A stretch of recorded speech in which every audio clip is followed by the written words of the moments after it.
Hello students, welcome to aimsindia online classes. This is a chemistry session. Here we are discussing about chemical bonding chapter.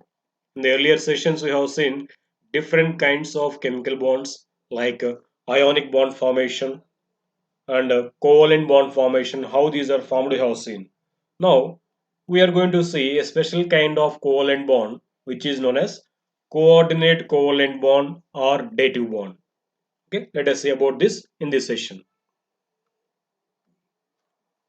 A covalent bond, in general, a covalent bond is formed by two atoms sharing a pair of electrons. Isn't it? We have learned in the previous sessions that a covalent bond is formed between two atoms when both the atoms contribute one electron for sharing, and that pair of electrons are shared by both the atoms. Then a covalent bond is formed. The atoms are held together because of the electron pair is attracted by both the nuclei, isn't it? Generally, in the formation of a simple covalent bond, each atom supplies one electron to the bond formation, and these pair of electrons are shared by both the atoms. But in some special type of covalent bonds, the shared pair of electrons are contributed by only one atom, and that pair of electrons are shared by both the atoms. Such kind of covalent bonds, in which the shared pair of electrons are contributed by one atom and shared by both the atoms, are called as coordinate covalent bonds or dative bonds. Okay, let us see the definition for it. Coordinate covalent bond. The covalent bond in which both electrons of shared pair are contributed by one of the two atoms and shared by both the atoms is called coordinate covalent bond. This coordinate covalent bond is also called as a dative bond. A coordinate or dative bond is established between two such atoms, one of which has a complete octet and possesses at least one lone pair of electrons, while the other is short of a pair of electrons, means which is ready to accept a pair of electrons. So to get octet, when these two kinds of atoms approach each other, then they form a dative bond. Representation of the coordinate covalent bond. So how to represent a coordinate covalent bond? We have studied how to represent a covalent bond. Just by drawing a simple line between the symbols of two atoms, we can represent the covalent bond formation between those two atoms. But how to represent a coordinate covalent bond which is different from that? In simple diagrams, a coordinate covalent bond is shown by an arrow mark, which is shown here. See, by this arrow mark, a coordinate covalent bond is represented. The arrow points from the atom donating the pair of electrons to the atom which is accepting that pair of electrons. Okay. For example, if you see the bond formation between these two atoms A and B, here if you observe A, it has 8 electrons in its octet, or it is having 8 electrons in its valence shell. That means it is already having octet and has lone pairs of electrons in its valence shell. See, 4 pairs are there. And if you observe this B, atom B, it has 6 electrons. That means 3 pairs of electrons are there. It is still need of one more pair of electrons, 2 more electrons to become stable with octet configuration. Now, when these two atoms approach each other, here A donating its pair of electrons for sharing. Remember, donating in the sense it is not giving completely to B. It is donating its pair for sharing with B. So it is donating its pair of electrons, and this pair of electrons are shared between these two atoms. Thus, a covalent bond is formed which is called as coordinate covalent bond. By that, A is not getting any extra electrons because it is donating its pair of electrons only. And B, it is sharing these two electrons of A, and hence it is also getting octet. Okay, thus the bond formed between these two is called coordinate covalent bond, and it is represented with this arrow mark. Okay, here it is pointed from the atom which is donating this pair of electrons to the atom which is accepting that pair of electrons.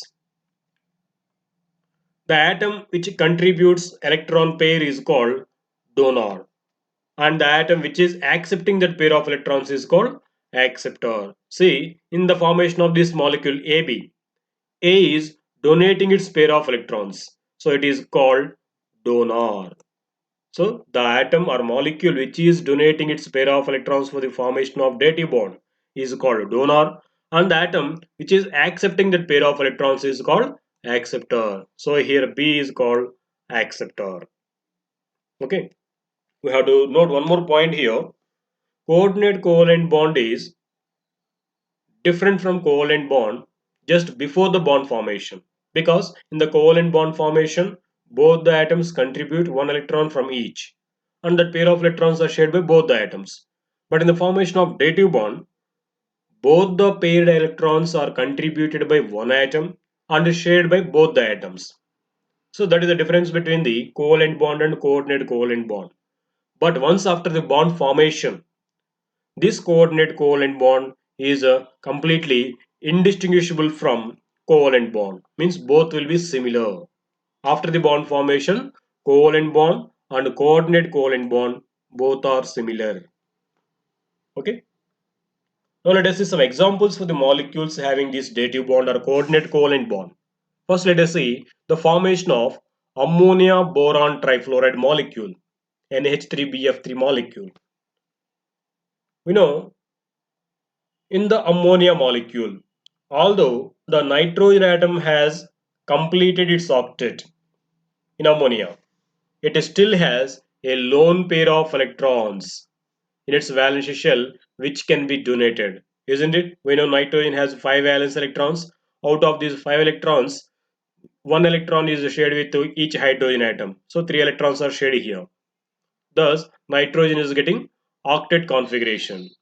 And then it is having one lone pair of electrons in its valence shell. At the same time, if it is in boron trifluoride molecule, in that boron atom is short of 2 electrons even after the bond formation with the 3 fluorine atoms, because fluorine has 3 valence electrons. These 3 valence electrons are participating in the bond formation with the 3 fluorines, and hence fluorine is getting 6 electrons. It is still need of 2 more electrons for getting that octet configuration. So it is ready to donate one pair of electrons. It is ready to accept a pair of electrons. Now when these two combine, they form a coordinate covalent bond between nitrogen and boron, and thus they become stable. Okay, here the molecule or atom which is donating this pair of electrons is called donor.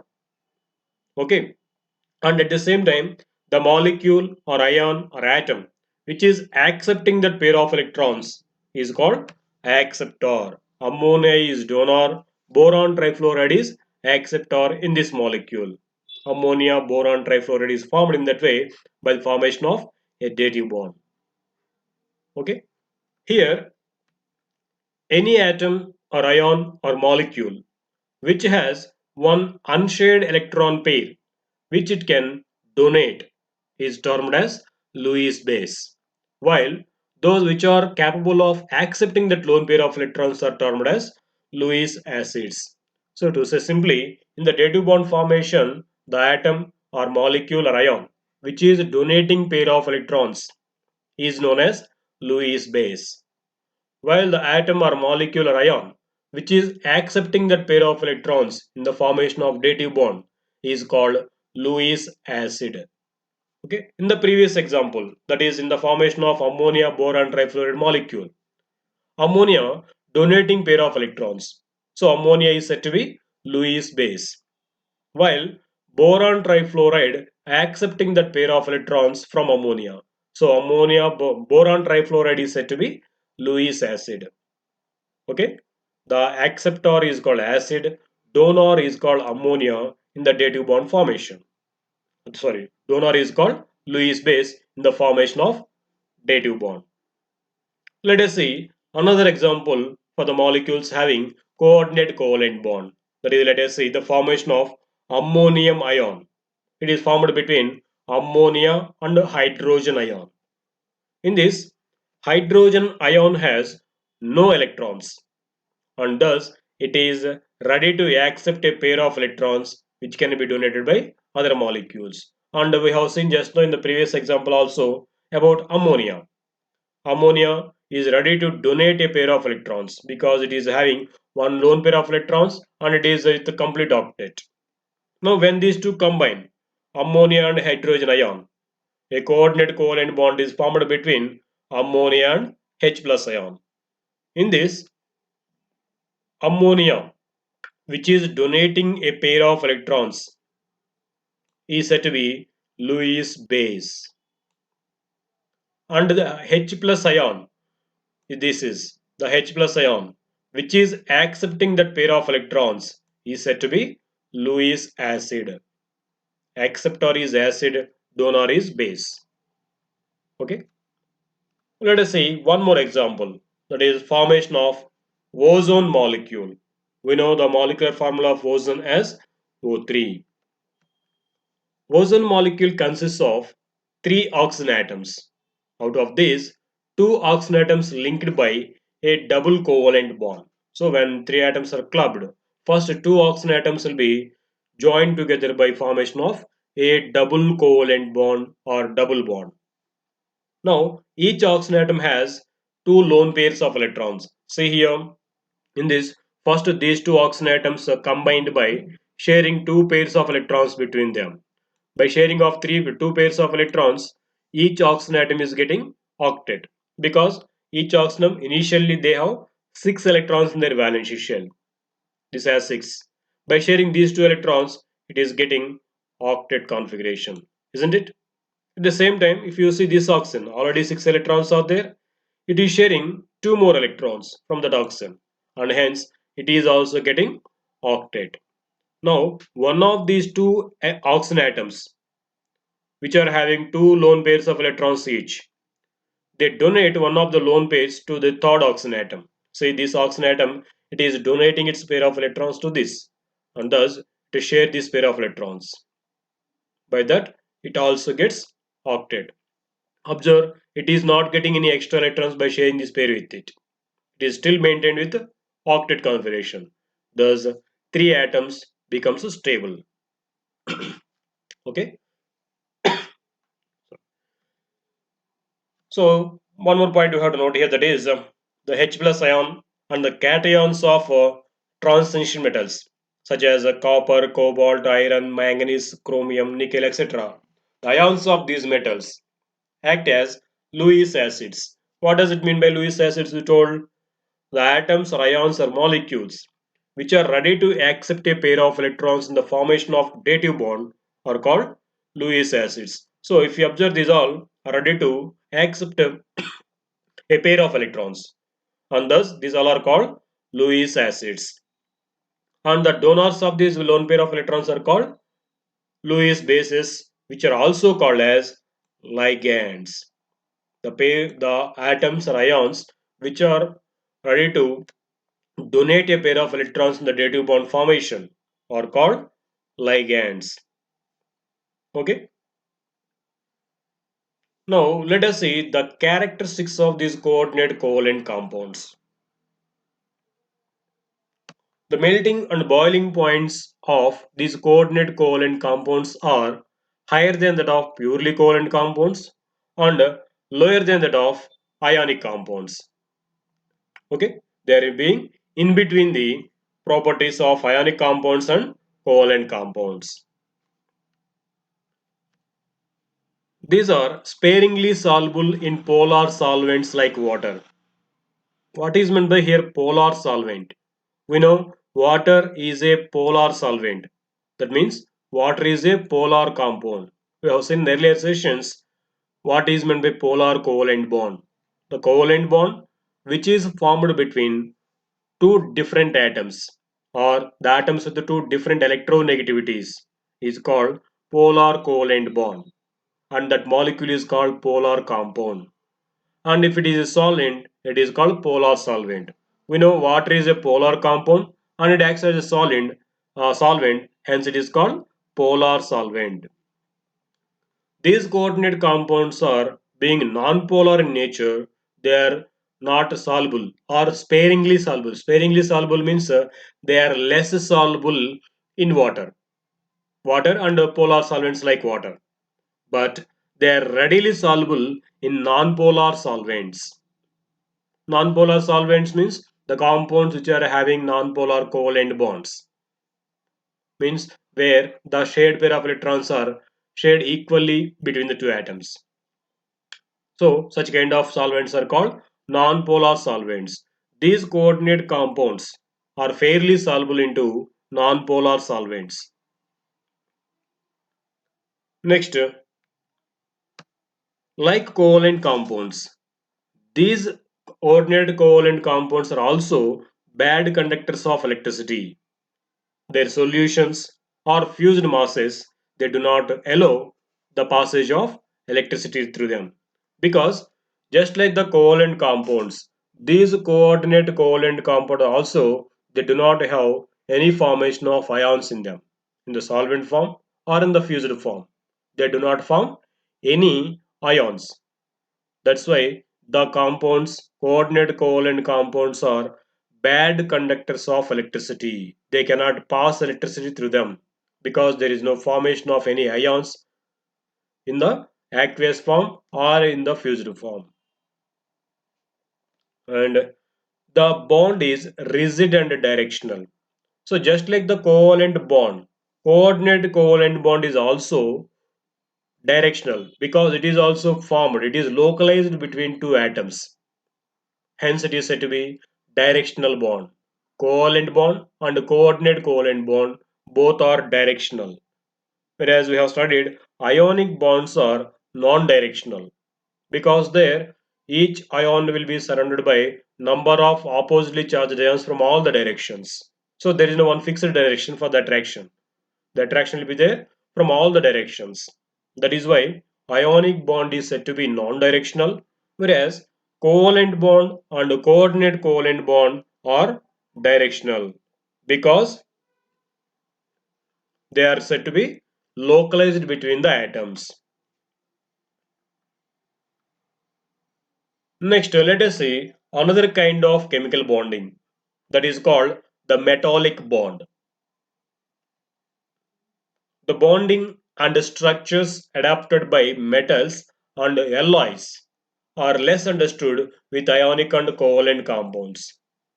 Any successful theory of metallic bonding must explain both bonding between a large number of identical atoms in a pure metal and the bonding between widely different metal atoms in alloys. So the bonding between the metal atoms of same kind of atoms or different metals. These are not explained properly in the ionic compounds and covalent compounds explanation. So a separate explanation is needed for explaining the bond formed between the metal atoms in the alloys as well as pure metals. So suppose this is a metal crystal. There, each metal will be having certain valence electrons. So the attraction between these electrons and the positively charged metal ions is said to be actually metallic bond. So these valence electrons of metals, they won't be fixed at one position. They'll be moving continuously from in the valence cloud of all the atoms. So it is delocalized. So between the delocalized electrons and the metallic ions, there occurs certain attraction. That attraction is said to be the metallic bond. Let us try to define this. A bond that holds metal atoms together on account of force of attraction between the metal ions and the free electrons in the outer shells of these metals are called is called metallic bond. So each metal atom is having certain number of free electrons in their valence shells. So the attraction between these metal ions and the free electrons of these metal atoms in their valence shells is said to be metallic bond. In a metal, in a metal crystal, each atom is surrounded by around 8 to 12 other metal atoms.